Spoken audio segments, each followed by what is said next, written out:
If say about over a year ago now at this point is when this happened, but some background info at the time of the event. My dad lives in Indiana, and he's got roughly 14 acres of land around his home. Some farm, mostly wood. Now I remember driving up to his place to see him for a couple days, since we haven't met up in a while. And by the time I got there, it was roughly 11 at night or so. He said he was going to wait out in the shop for me. He has out a little distance away from the house. When I pull up, I get out and we have the usual greetings and hang out a little to just catch up. As we're standing outside, I start to hear random sticks cracking in the distance, assuming at least 40 yards away at most. And about the second or third time there was a crack, my dad goes silent. I had a feeling something was off.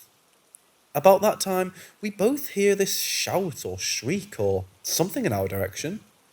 It sounded like a man shouting, "Hey," but in a tone that wasn't normal by any sense of the word. Almost like as if someone were to scream or shout after getting through something extremely exhausting and their throat was dry. The only difference was that it wasn't fate when we heard the yell. It was loud, almost like they were 20 or 30 feet from us. It wasn't a sound your average person could have put out. Immediately, my dad walks to his truck, hands me his handgun he carries in his truck, and gets his gun out, always concealed carrying. We stand there in silence. At this point, the rustling in the woods becomes more active, almost as if the sound is moving faster towards us. My dad pulls out his flashlight, one of those that have the LEDs in them, and is blinding as hell and starts walking to the edge of the property where the bonfire is located. When he shines the light down, we see about 20 or 30 yards out, something down in the valley. We couldn't get a clear image on whatever it was, but we both saw was the eyes. Big eyes. The light hit them, and it was like the flashlight was coming right back at us through them. Just white was all we could see coming back at us. As soon as he hears it shout one last time, my dad yells back, "Hey, this motherfucker," and unloads his whole clip into that general area. Silence. After that, we wait. It was about 10 minutes of us standing there just waiting for any noise or response. After we didn't hear anything, we decided it's time to head in for the night. I've never been able to properly figure out what that was or what had happened. At this point, I already knew about Wendigos and skinwalkers, but I was just never sure what it was. Anyone have any ideas?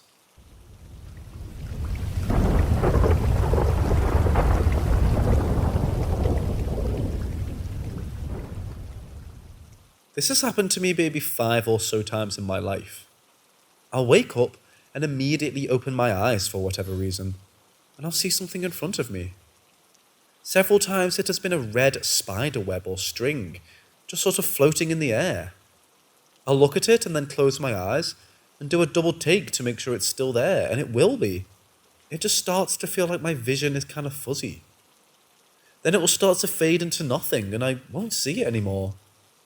This process usually takes around 5 to 7 seconds and it feels very weird. I feel like I can't trust what my eyes are showing me, but if it's a hallucination, then it's more visually vivid than most psychedelic experiences I've had.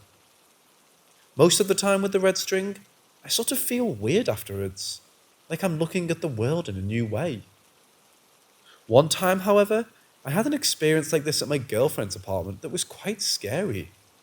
I woke up sleeping on my side, and I was facing her closet. In her closet, I saw an old woman hunched over with her eyes wide in a crazed stare. She then leapt up and flew right over the bed and let out a guttural yell. It made me scream, and I woke up my girlfriend because I basically had a panic attack after that. It felt so real, and it just shook me to my core. Has anyone ever had an experience like this before? I've heard about sometimes people hallucinating right before or after sleep, but the nature of these feel different, and I'm curious for your insights.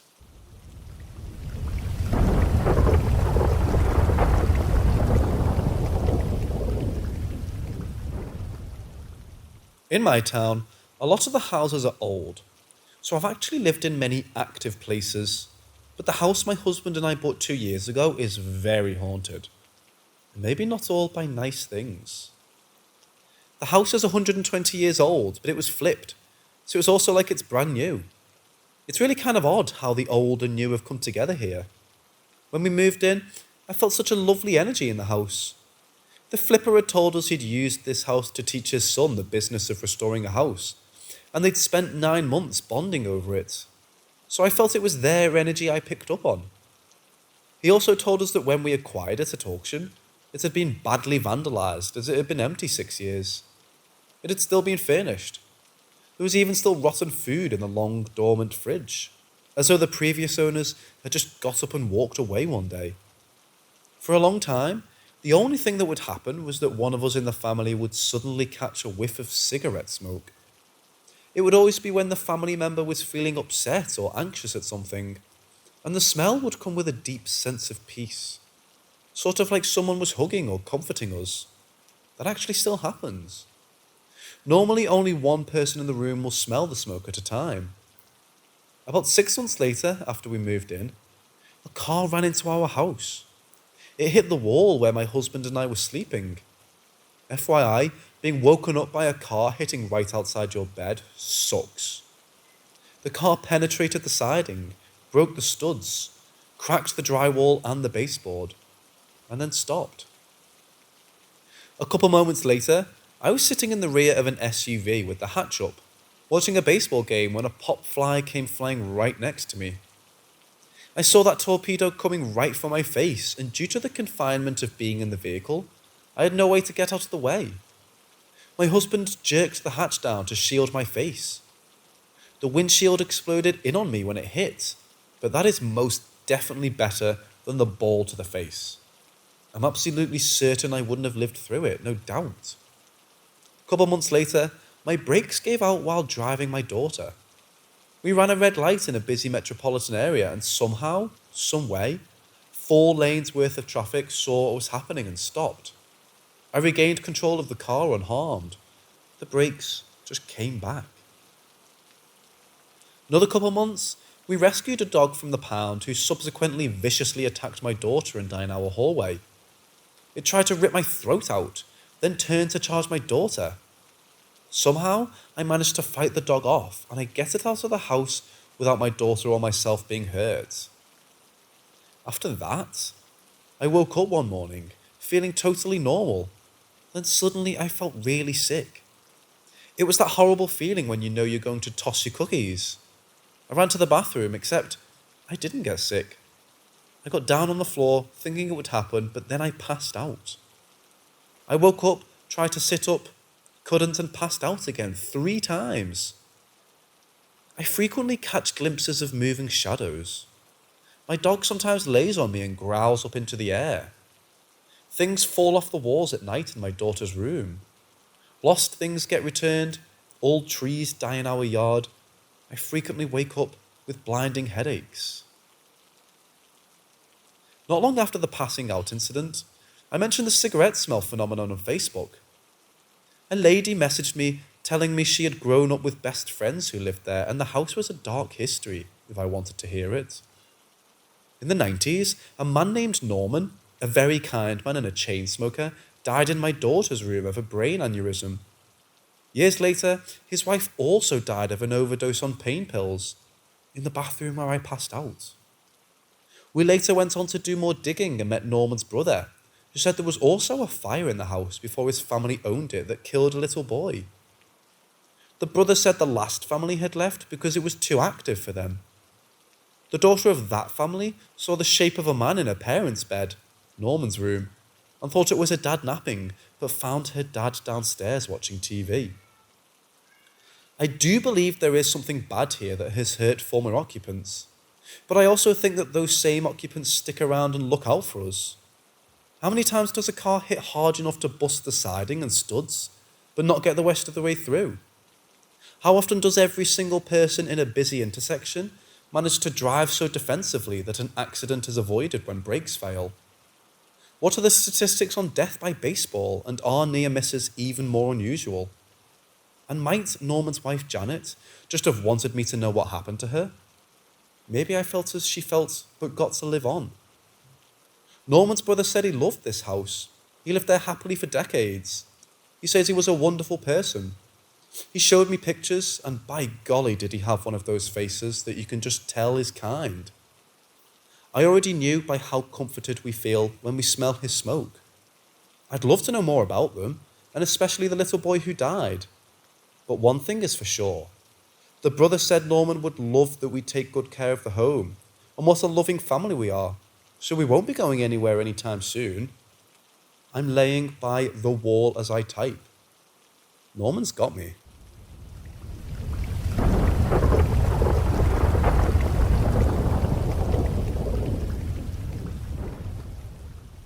Imagine my surprise when the local hospice called me and asked if I would be able to do a home cleansing for a patient.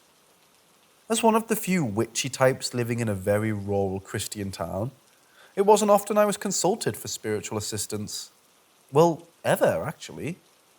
I agreed to meet with the nurse at the hospice and discuss the matter. Now I'm thinking, this is just something the patient wants and they're humouring him. So, further imagine my surprise when I arrived to a meeting with 3 nurses, 2 directors, several other staff members, and the hospice spiritual advisor.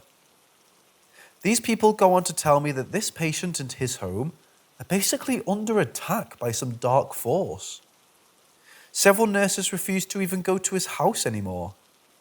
They've all seen things yeet across the room and suffered ill physical effects there, such as headaches and respiratory distress. The patient's wife placed open Bibles about the home, only to watch them slam shut and take flight, slamming into the walls.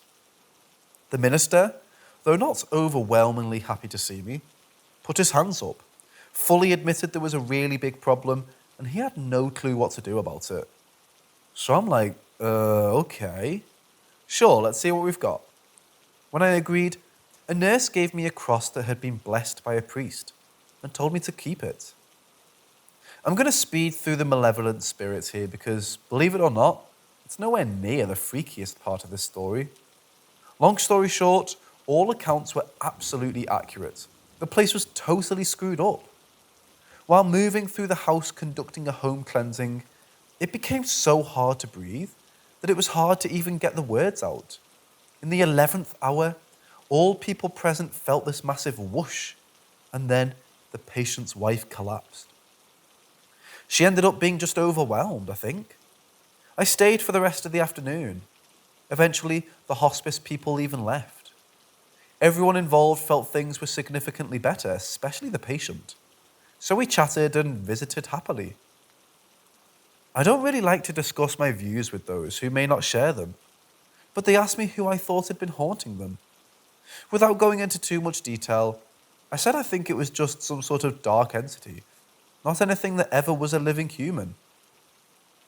The wife remarked that she always suspected that it was that guy that stabbed him. She went on to spin quite the tale about a man who'd once stabbed her husband in a long-ago bar fight. The perpetrator had gone to prison and then later died. At the time, I thought they were way off about that, but didn't discuss it further. But later that evening, I revealed the day's crazy events to my husband and mother-in-law. When I reached the dark part about the stabbing, she went pale. She asked me the name of the patient and I told her. The person who had stabbed him was my mother-in-law's brother, my husband's uncle. Let me now further mess with your head by totally glossing over the fact, because guess what? That's not the freaky part either.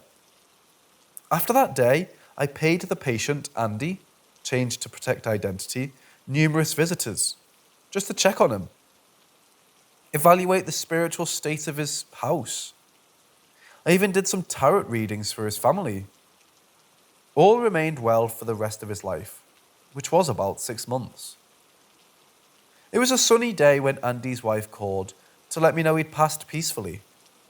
I spoke to her quietly, and when I got off the phone, my little girl toddled up to me. She wasn't even 2 and had of course been strictly protected from any kind and all knowledge of the spiritual assistance I'd been providing. She knew nothing of the visits nor the phone call I just received. Heck, she could barely speak complete sentences. Nonetheless, she motioned for me to bend down, and I did. She placed her little hand in my cheek and gave me a beautiful smile. Then she said, "Andy says thank you."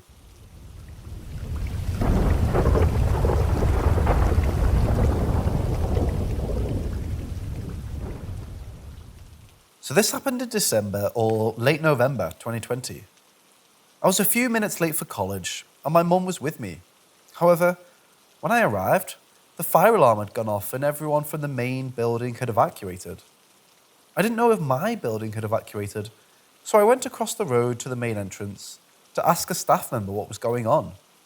He told me it was just the main building and not mine, so I went upstairs and went to my class. Later on, I spoke to my mum, and I can't remember if she messaged me or she told me this when she met after college. But she asked me where I went at the start of the day. I asked what she meant, and she said she saw me walking outside towards another building instead of going to class. She said they had the same bag, clothes, hair, height, literally identical. I told her I went to class, and she didn't believe me at first. But I know I went to class, and eventually she believed me. She probably thinks it was just some strange look-alike, but she doesn't know about doppelgangers and mimics. And after reading some stories on here and other paranormal, I'm sure it was something paranormal my mum saw. To make it scarier, I knew from folklore that seeing a doppelganger of yourself usually meant you were going to die. However, I didn't know what it meant if someone else had seen your doppelganger. So I searched it up, and it means that the person the doppelganger was impersonating is or will become very ill. I've had health issues all my life, but never anything serious like a disease, and didn't have any I knew of at the time. However, just a week ago, I found out I was having gum disease, and it's been causing me to feel nauseous and to have pain in my stomach as well as a sore mouth. I had to go to an emergency appointment with my local dentist. I know that the disease is due to natural causes. However, the fact that my mum seeing the doppelganger meant I was going to be ill is just too much of a coincidence. Due to my OCD, I regularly see hallucinations. And had I have seen it myself, I would think it was a hallucination. However, because my mum saw it, I believe her because she doesn't have a mental illness. She doesn't do drugs and hasn't smoked in over 20 years. She also hasn't drunk and is not the type of person to make something up.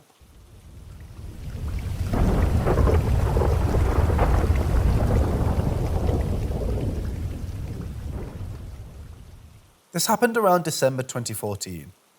My father and I were going on a road trip to see Mount Rushmore. This happened somewhere between leaving Utah and entering Wyoming.